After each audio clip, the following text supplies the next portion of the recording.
Pag-uusapan po natin ngayon ang tinatawag nating fermentation process. Ito po yung pag-ferment ng mga ipapakain natin sa ating mga black soldier fly at namumulot tayo ngayon ng mga mangga. Dahil season po ng mangga ngayon is marami po talagang nalalaglag at pwede po natin itong gamitin bilang pagkain para sa ating mga BSF. So nakakuha po tayo ng dalawang. Isa sa mga ginagamit pa natin dito is itong laman ng kamote. Kung season po ng kamote, isa nahihingi lamang po ito or napupulot sa bukid. So ang ginagawa po natin is ginigrater po natin ito. Gamit po itong makina para po maging pino yung kanyang laman at mas madali po siyang ma-ferment.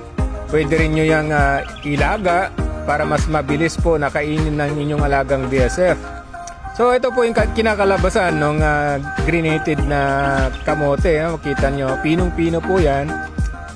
At pwede rin niyang gawin sa kalabasa, mga upo, yung iba pong mga prutas at gulay. Pwede pong i-gratin yan para po mas mabilis ang kanyang fermentation process.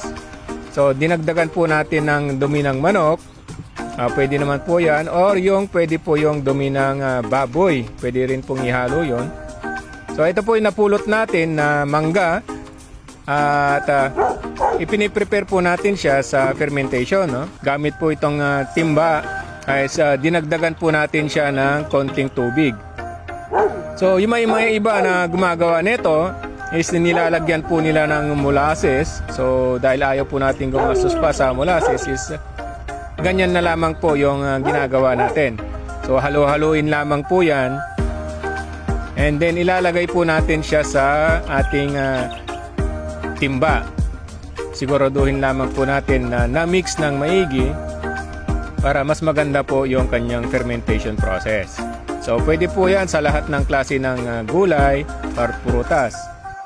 Pagkatapos nating maisalin, istakpan po natin ito at lagyan ng pabigat. Pwede rin naman po itong lagyan ng plastic at talian ng goma para ma-secure natin na hindi po papasokin ng hangin para ma-ferment po ng